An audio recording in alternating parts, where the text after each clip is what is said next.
Hola, mi nombre es Andrés Ramírez. Yo soy ingeniero y divulgador científico. He trabajado motivando a las nuevas generaciones a amar la ciencia y creo que es el momento de reconocerla como una herramienta que nos permita entender, conocer y transformar el mundo en el que vivimos para mejorar la calidad de vida de las personas. Esto es Conciencia Podcast.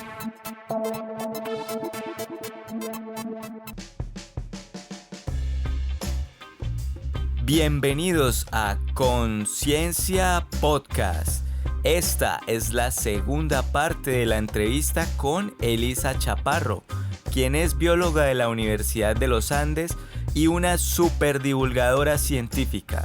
Ha visitado muchas regiones de Colombia motivando a niños y jóvenes a escuchar el científico que llevan dentro. En este episodio hablamos de medicinas tradicionales, biomoléculas, clubes de ciencia y mucho más.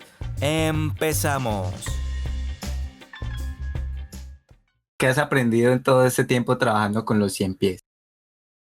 Al comienzo, pues el trabajo en mi laboratorio, donde yo llegué en el Instituto Butantan, que es el laboratorio de química de proteínas, ellos trabajaban principalmente con quelicerados, que son las arañas, entonces trabajaban con arañas, escorpiones, etcétera, pero yo no podía por mi alergia. Entonces, ellos buscaban y estudiaban el sistema inmunológico de los arácnidos. Y ese era mi plan. Entonces, al comienzo dije, bueno, pues cuando uno va a comenzar una investigación, que lo que hace, busca bibliografía, busca información que ya exista para que sea como una brújula que te vaya guiando. ¿Sí? ¿Qué fue lo que pasó? Yo no encontré nada, porque realmente los 100 pies son animales de los que hay muy poca información. En el 2010, ya hace 10 años salió ese artículo y creo que realmente ha mejorado a partir de ese artículo, pero salió un paper, un artículo científico que decía que los animales más negligenciados por la ciencia eran los 100 pies, eran los miriapos. Y eso a mí, pues obviamente te estimula como, uy, no, pues esto es algo que se debe cambiar porque es importante tener conocimiento y además saber, es como, uy, nadie lo está haciendo, que no te voy a hacer de las primeras, eso también es chévere. Y también te da una cosa muy buena y es, nadie sabe nada, entonces tú te vuelves una experta sabiendo casi nada, pero no es nada, entonces eso es bueno. Pero también tiene la dificultad que no tienes esa brújula de los trabajos anteriores o de lo que ya se sabe. Y pues es muy importante cuando uno está desarrollando una investigación científica buscar artículos sobre el tema o buscar la información. Yo buscaba y buscaba y no encontraba nada. Lo único que encontraba era un montón de artículos en chino y en coreano y en tailandés. Y pues yo no hablo ninguno de esos tres idiomas, pero yo hablo mal español, mal portugués y mal inglés, no, ni siquiera hablo bien ninguna de las lenguas que son mías. Y bueno, ahí empecé, y me llamaba la atención esa permanencia de por qué siguen apareciendo estos tres idiomas. Investigando, investigando, encontré que los 100 pies son animales muy utilizados en la medicina tradicional, oriental. Y involuntariamente ya pues no tenía nada más con qué guiarme, pues esa fue mi guía, la medicina tradicional oriental. ¿Para qué usan estos animales los chinos, los coreanos, los tailandeses? Y digamos que ese camino me llevó a enamorarme de las medicinas tradicionales. Yo como buena hija de colombiana, pues estoy acostumbrada a las hierbas, a que mi hijita tomes el agua panela, que mi hijita, que el limón, que la no sé qué, porque eso es algo muy tradicional de las abuelas y de las mamás de todos. Yo no. Y en ese entonces yo no sabía que eso era medicina tradicional, eso lo vine a aprender después. Yo pensé que eran mamás haciendo calzona o yerbatera, pero no, como que uno nunca, siempre asocia la medicina tradicional a los indígenas o cosas así súper lejanas y luego, sí es lo que te digo, la ciencia está en todo. Inclusive en el menjurje que la abuelita le prepara a uno para la gripa, ahí hay un montón de conocimiento y de ciencia.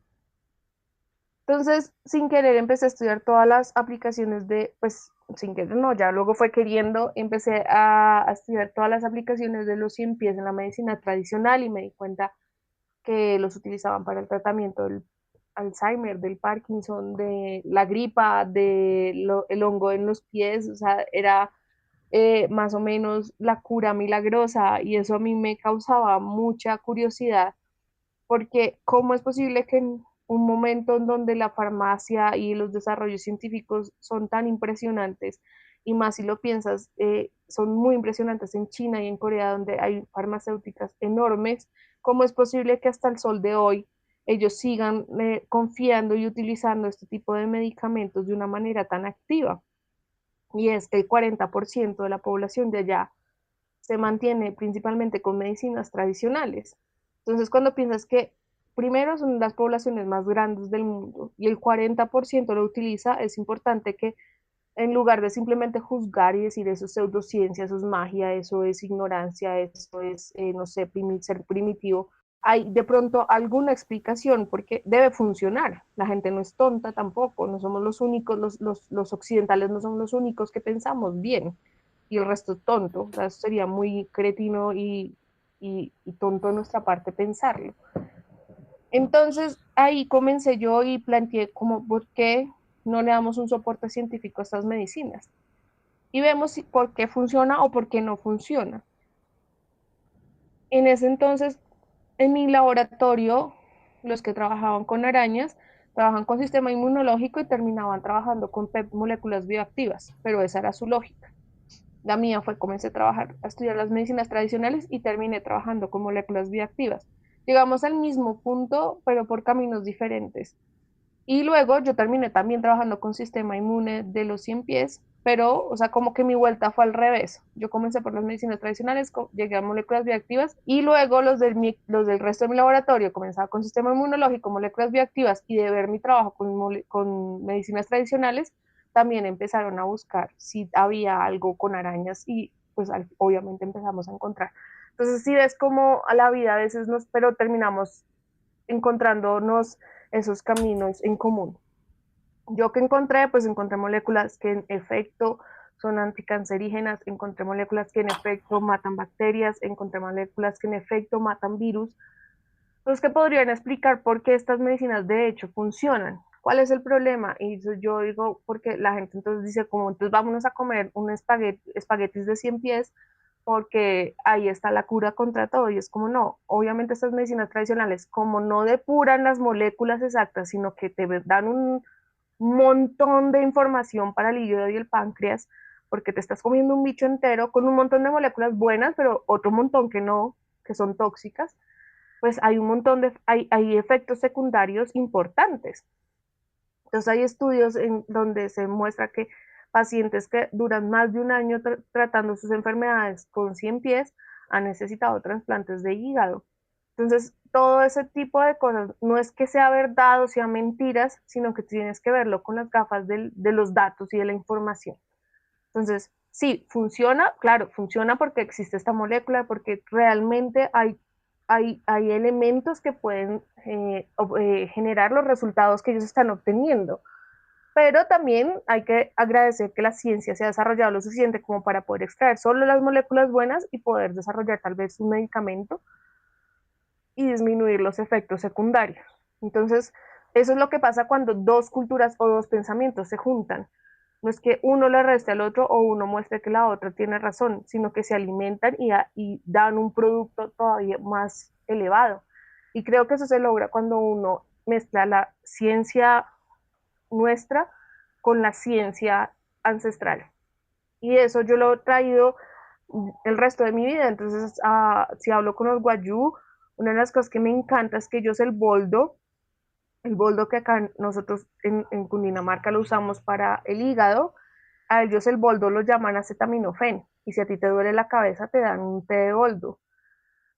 Y claro, o sea, si tú tienes el hígado recargado, como cuando estás con guayabo, pues lo que también te duele la cabeza. Entonces tiene empezar a ver como todas esas conexiones es muy bonito y te puede ayudar a ser mejor. No sé si mejor o peor, pero por lo menos yo creo que sí me ayuda a mí ser mejor científica, como no tener esa, porque al principio uno es medio snob con ese tipo de conocimientos, honestamente. Entonces, tener esa capacidad de no ser snob es chévere. O sea, pues por lo menos en eso, en otras cosas eres snob, pero Bueno, ¿y cómo extraes esas biomoléculas de tus 100 pies? bien. Entonces, cojo un 100 pies. Bueno, depende de cuál. qué es lo que esté buscando o cuál esté buscando. Entonces, como les comentaba ahorita, yo empecé a buscar mucho las moléculas que están en la sangre y por eso los anestesiaba y les sacaba la sangre del corazón. ¿Y por qué en la sangre? Porque en la sangre es donde tenemos nuestro sistema inmune, los seres vivos. Tanto, así sea más o menos desarrollado, y claro, el de los simpios es un sistema inmune mucho más sencillo que el de los humanos, pero mucho más sencillo que el de los humanos, pero pues está ahí, están las células sanguíneas, ¿no? Ahí es donde encontramos como mucha información.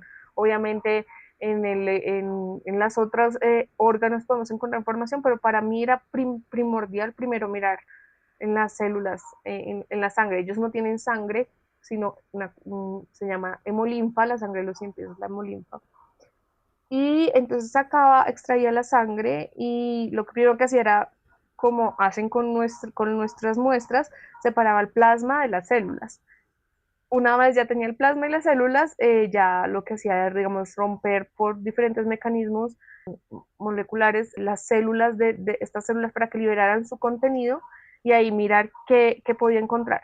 Yo estaba buscando principalmente unas moléculas que se llaman péptidos. Los péptidos son pedacitos de proteína que hacen parte importante del sistema inmunológico de los seres vivos. Entonces, los péptidos tienen actividad normalmente antimicrobianas, antivirales, y como yo estaba buscando precisamente algo que me justificara la medicina tradicional, yo estaba buscando esos péptidos activos. Entonces, busqué tanto en el plasma como como en los hemocitos, en las células de la hemolinfa. Pero también buscaba, digamos, cuando ya el animal estaba muy viejito, cogía, ya lo sacrificaba y hacía el análisis del cuerpo total. Siempre les quitaba la cabeza y el primer par de patas para que no se me fueran las glándulas de veneno, porque las glándulas de veneno son otro mundo, es otra información y se me podría contaminar con lo que yo estaba buscando. Entonces, ahí lo que uno hace es algo, pues yo siempre, para dar un ejemplo perfumado, ¿no? Hacía como un milkshake de 100 pies.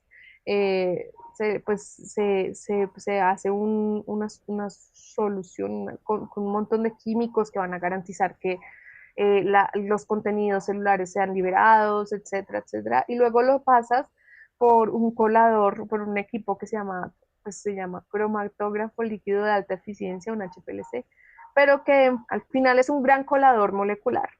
Y entonces tú comienzas a separar las moléculas de acuerdo a sus características. Entonces, bueno, no, primero separémoslos por su afinidad con el agua. Entonces los hidrofóbicos salen de últimas porque están pegados al agua y los hidrofílicos salen de primeras, pero no, todavía está no muy pura mi muestra, entonces veamos por su carga o por su tamaño, y ahí vas como filtrando hasta que finalmente tienes tus moléculas separadas.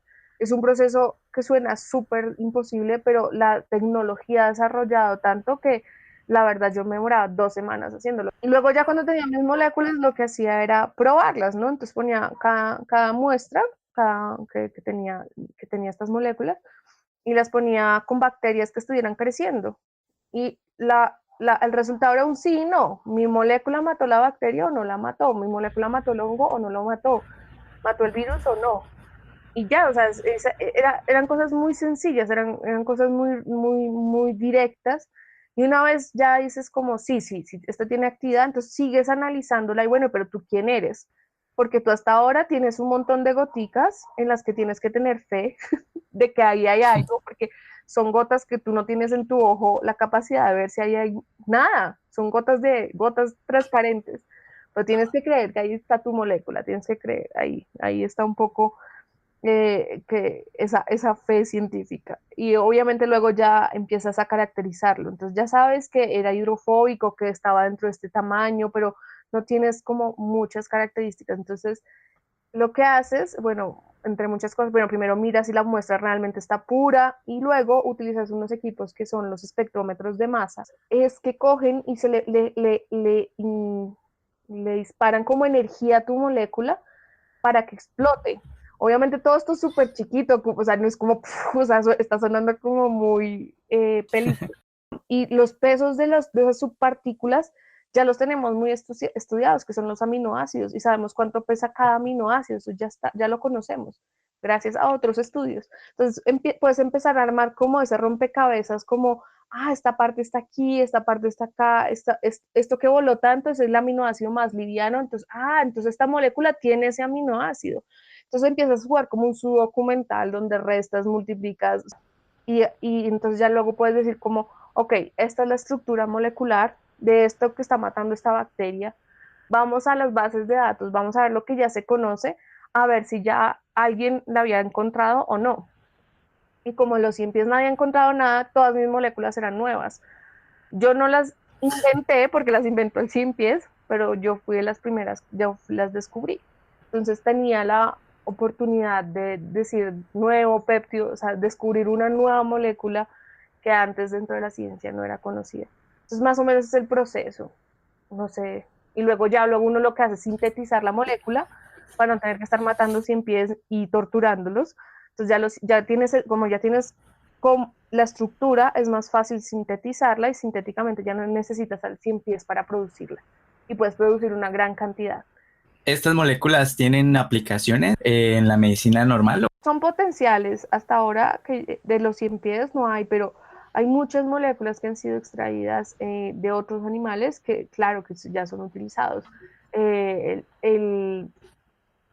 La droga para la hipertensión vino del veneno de una serpiente y vino de estudios como estas. Yo mis moléculas, pues creo que hay unas muy interesantes, unas que son antibacteriales, que matan bacterias de las que hospitalares, o sea, las que ya ningún otro antibiótico que tenemos hasta hoy las matan.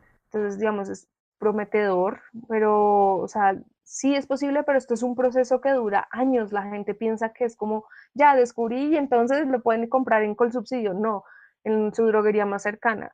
No, son procesos porque tenemos que analizar y digamos que eso es una de las cosas que se está hablando ahorita mucho con la vacuna, que se están saltando muchos pasos para tener rápido la vacuna y la verdad son procesos muy lentos porque cada organismo es diferente. Entonces tú te estás metiendo a tu organismo una cosa que es ajena a él, entonces tienes que ver si va a generar un efecto secundario serio y profundo, ¿sí? Es porque no sacamos nada descubriendo un antibiótico súper poderoso, pero si te quedas sin hígado o si te quedas sin, no sé, si ha habido algunas medicinas que han sido utilizadas durante mucho tiempo y luego se descubrió que generaban infertilidad, o sea, dejaban estériles a las mujeres.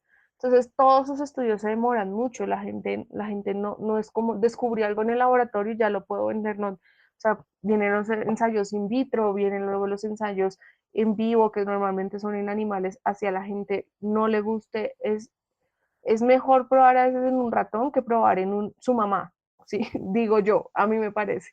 Pero bueno, eso puede generar una discusión eterna, pero bueno, no voy a entrar en esa discusión ahora.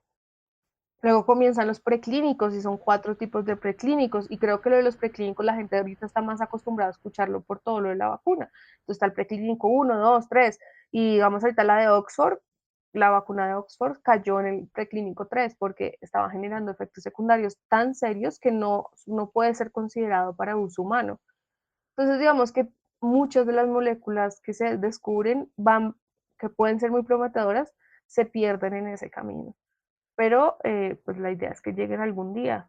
Desafortunadamente es tan complicado que creo que en los últimos 10 años se han descubierto 2 antibióticos nuevos a nivel mundial. O sea, no es un Sí. proceso fácil. Cuéntanos un poco qué es Clubes de Ciencia. Bien, cuando yo estaba por terminar mi doctorado, tuve una revelación muy importante y muy triste, y es que tuve que aceptar el hecho de que ser científico y hacer ciencia y la vida que yo escogí es un privilegio y no es algo que cualquiera pueda hacer, tenerlo. Y eso a mí no, pues me molestó bastante. Entonces empecé a buscar personalmente estrategias que me permitieran apoyar o aportar con alternativas de que hacer ciencia fuera algo para todos. No, o sea, si una niña en Oiva o una niña en Carcassí sueña con ser científica, que no sea algo imposible para esa niña, sino para que sea, no, que deje de ser un privilegio, sino pues que sea algo normal y que las científicas y los científicos podamos ser cualquiera que soñemos que queremos serlo. Y suena tonto, pero pues realmente, pues yo tengo, o sea, yo estudié durante 30 años y eso no cualquiera se puede dar ese lujo, es un lujo realmente cuando te pones a pensar en eso, ¿no? Vivir de estudiar es algo que no cualquiera se puede dar ese lujo. Y me encontré con un proyecto que se llama Clubes de Ciencia Colombia, que es, de hecho es una iniciativa que nace en Estados Unidos con unos mexicanos que estaban haciendo su doctorado en Harvard y que eran los científicos como yo que querían aportar algo de vuelta a su país de origen.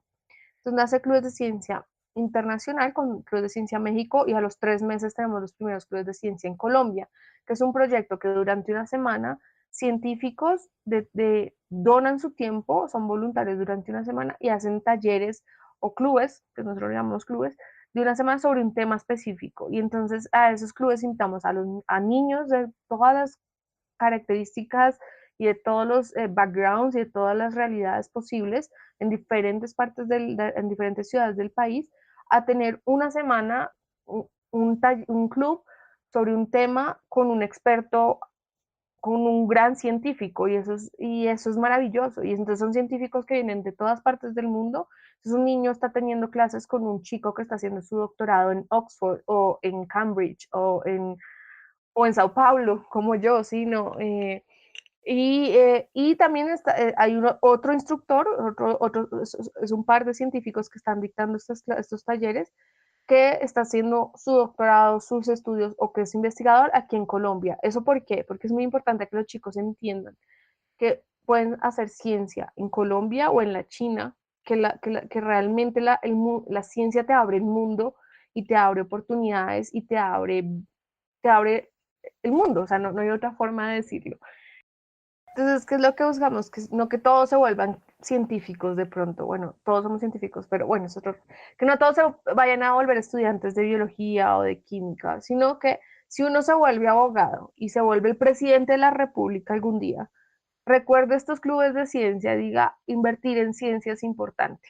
Porque yo me acuerdo que cuando estaba en el colegio me enseñaron mis profesores de clubes de ciencia, o cuando se vuelvan alcaldes, o cuando estén en su casa y tengan sus hijos, le digan a sus hijos estudiar ciencia es importante y eso ya va a generar un cambio de mentalidad.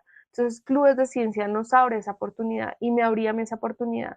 Nunca me imaginé que iba a terminar como siendo parte del equipo organizador, nunca, o sea, para mí, yo comencé como una de las instructoras que vino a dictar club, me enamoré del proyecto y ahora tengo mucho orgullo y mucha alegría de poder apoyarlo de una manera más directa en la organización. Ahora, actualmente clubes de ciencia existen 6 países del mundo. Está en México, hagamos la cuenta, de abajo para arriba, Paraguay, Brasil, Bolivia, ahorita van a abrir en Ecuador, pero no ha comenzado, Colombia, eh, Perú, México, España y también en Arizona con los indígenas de allá.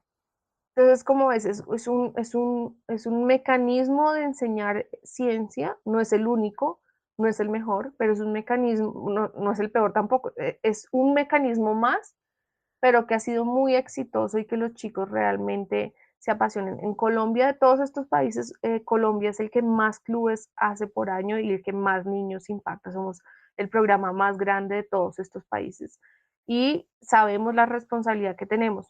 Una cosa muy chévere es que tenemos un gran apoyo y tenemos grandes aliados. Tenemos el apoyo del Ministerio de Ciencia y Tecnología e Innovación, tenemos el apoyo del SENA, pero también tenemos apoyo digamos, de coprofesores, que es de Santander, que nos ayudó a llegar a una región perdida que es Carcasí, que me da risa cuando uno habla Carcasí, casi nadie sabe dónde queda, y de hecho, honestamente, yo no sabía hasta hace 2 años. Tenemos la alcaldía de Oiva, que también fue otro aliado que nos invitó a dictar clubes en Oiva. Santander creo que está siempre muy presente. Y también nos han brindado la oportunidad de llegar a las fronteras, digamos, de ir a trabajar con los guayú, de ir a trabajar en el Amazonas con los chicos en Puerto Nariño, de ir a Tumaco, de ir a Puerto Carreño, que son regiones, digamos, con una situación de vulnerabilidad importante, por las realidades que viven y que son niños que de muchas formas nunca se han sentido vistos por el resto del país, pues, porque sí, y que un programa tan sencillo como este de ir unos científicos que vengan de Alemania, de Estados Unidos, hacen que estos chicos se sientan vistos y valorados y verlos florecer es una cosa maravillosa. Entonces, ese es Clubes de Ciencia y este año, pues por toda la coyuntura, obviamente no vamos a poder viajar, pero igual estamos comprometidos y la idea es hacer clubes de ciencia digitales y que los chicos sigan en ese proceso de enamorarse profundamente de la ciencia, tanto como nosotros lo estamos, ¿no? Como esta es una iniciativa de científicos, hecha para científicos y hecha por científicos y para cientifiquitos, para niños científicos y jóvenes científicos. Bueno, hay un evento muy chévere acá en Colombia que se llama el Campus Party, que es un evento que reúne propuestas científicas de los chicos que están pues en el colegio y ellos se reúnen todos los años siempre es en Corferias, ¿no? Y se hace un evento grande, que vienen muchos patrocinadores y bueno, es un espacio realmente muy especial. Y este año, pues hubo una edición virtual de este Campus Party y bueno, tú participaste en la organización de este evento. Cuéntanos cómo fue esa experiencia de Campus Party 2020. Bueno, pero antes para poder responderte esa pregunta, tengo que hablarte de la corporación Cientelab, porque la verdad no fue que Lisa participó en la organización de Campus Party, sino Cientelab participó en la organización de Campus Party. Nosotros como organizadores de clubes de ciencia nos dimos cuenta que necesitábamos, que queríamos hacer más por Colombia, que lo que hacíamos era importante, pero que también podíamos hacer más. Y entonces nace la necesidad y nace el deseo de crear una corporación cuyo objetivo sea utilizar la ciencia y enseñar la ciencia y divulgar la ciencia y mostrar la ciencia como una herramienta fundamental para generar un cambio sociocultural profundo dentro de las comunidades. Entonces, para lograr eso, entonces nosotros trabajamos con educación, pero también trabajamos con divulgación, trabajamos con asesorías, dictamos charlas, todo lo que nos permita hablar de ciencias. Yo digo, parecemos los testigos de Darwin, o sea, los evangelizadores de Marie Curie.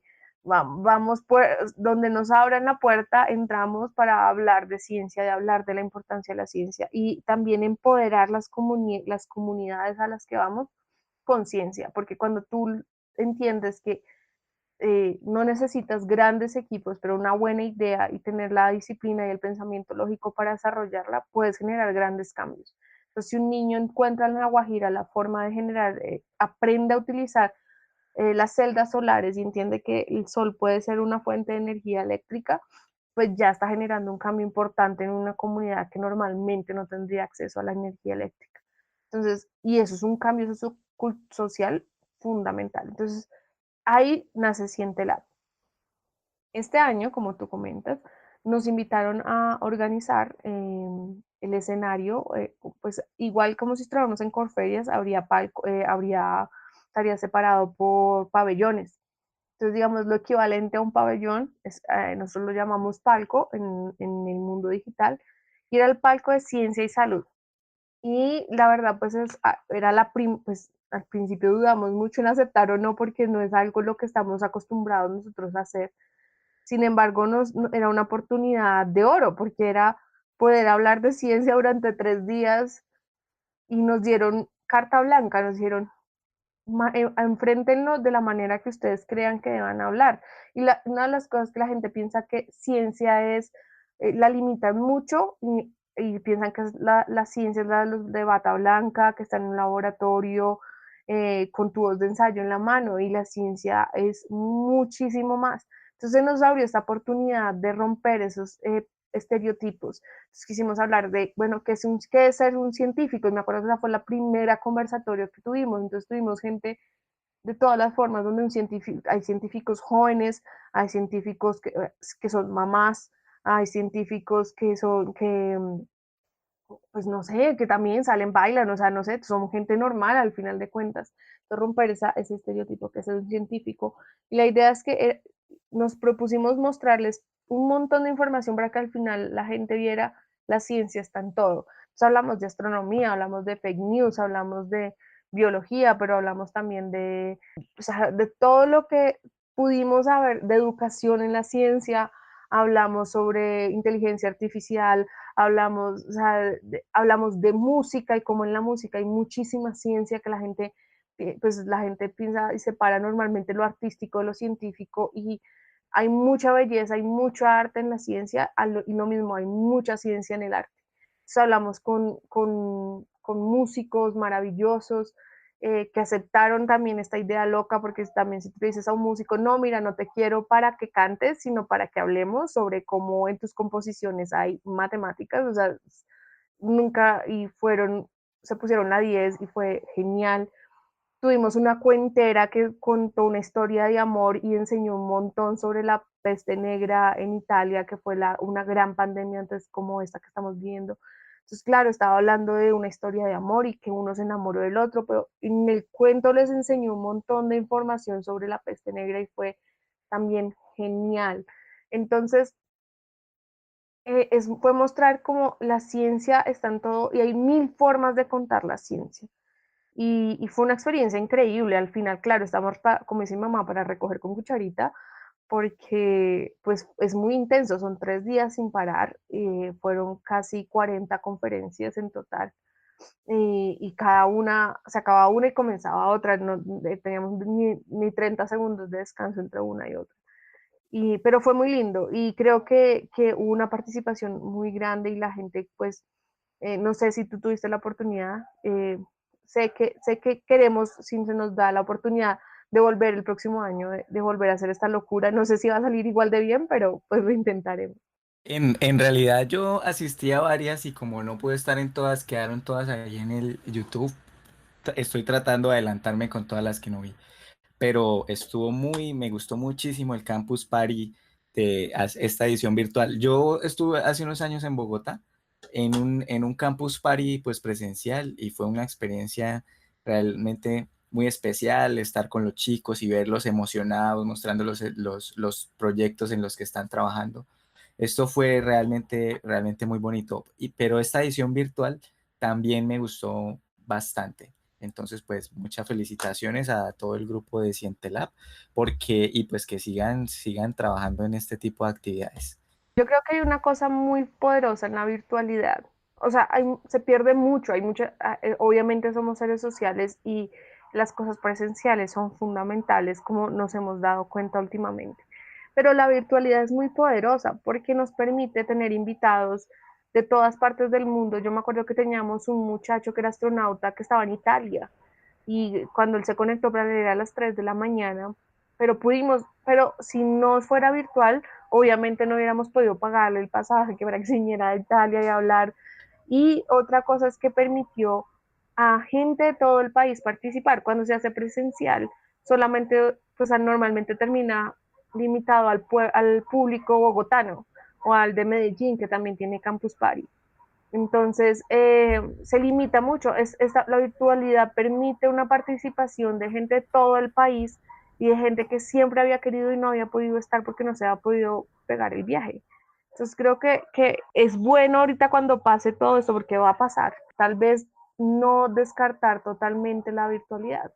Bueno, Elisa, ahora quiero que me digas una serie, un documental y un libro que tú le recomiendes a las personas pues que están empezando a interesarse por la ciencia. Sí, dependiendo de la edad. Julio Verne para cualquier niño, bueno, o adulto, la verdad es que es una nota. Eh, Sí, La verdad, Julio Verne leía, no sí. sé, cualquiera de Julio Verne. Yo me enamoré de Julio Verne. 20.000 leguas de viaje submarino. Yo Sí, digo que empezar por o 20.000 leguas de viaje submarino. pueden comenzar, pero por cualquiera, pero es maravilloso. Yo tengo una cosa, pues no es científica, pero mi escritor favorito es Julio Cortázar, eh, porque irónicamente habla mucho de cien pies en sus escritos. Y yo creo que nadie se fija en eso, sino yo, pero, y porque me cae muy bien ese man. Series, fue mi chica, es que yo, de Mandalorian, Star Wars, No, la verdad es que yo no es que sea que me ponga a ver los viajes de Darwin porque ese es mi trabajo, no, o sea, lo que te digo, ser científica es una de los factores, de las cosas que soy, no es lo único que soy. Entonces sí, no, o sea, te diría como cualquier cosa de Star Wars o de Marvel, sé que van a ser felices porque son una nota. Sí. O también me gusta ver cosas de cocina porque no sé cocinar, entonces es como bonito pensar, pero no, la verdad no puedo decir como algo científico de libros y todos, pero bueno, digamos, Libro de la Selva es muy chévere y enseña muchas cosas y también te inspira y te deja curioso. Bueno, Julio Verne, eh, Edgar Allan Poe para un día oscuro y lluvioso y miedoso, porque es medio, o sea, soy más de libros y de series sí me da pena porque en serio soy muy mundana en ese sentido. Bueno, Elisa, y ya para terminar, si alguien está interesado en contactarte, ¿en dónde te puede encontrar? Pues pueden seguir las redes de Cientelab, estamos nos ponen Cientelab, SCIENTELAB, los pueden encontrar en Facebook, Twitter, Instagram, ahí ponemos, digamos, muchas de las conferencias que nosotros estamos ayudando a organizar o que organizamos o que simplemente que nos enteramos si quieren estar pendientes de ese tipo de eventos y también de las cosas que estamos desarrollando como corporación. Y a ¿Y en mí, dónde están? ¿Están en Facebook, en Facebook, Instagram Instagram y Twitter. Y y ahí, Twitter? eso, digamos que mis redes no son tan, pues sería mi Instagram, que estoy pensando comenzar ahorita un trabajo de divulgación en mi Instagram personal. Entonces me podrían buscar como @Lisa de Cortázar, porque amo Julio Cortázar, ya les conté esa parte. Entonces, en esa, ahí pueden encontrar, pero digamos que donde yo más promociono, digamos, trabajos científicos, bueno, va a comenzar ahorita en Instagram, pero principalmente en las redes de Ciente. Bueno, Elisa, muchas gracias por acompañarnos en este episodio de Conciencia Podcast. No, muchas gracias por la invitación. Pues básicamente echamos rulo durante una hora, estuvo buenísimo.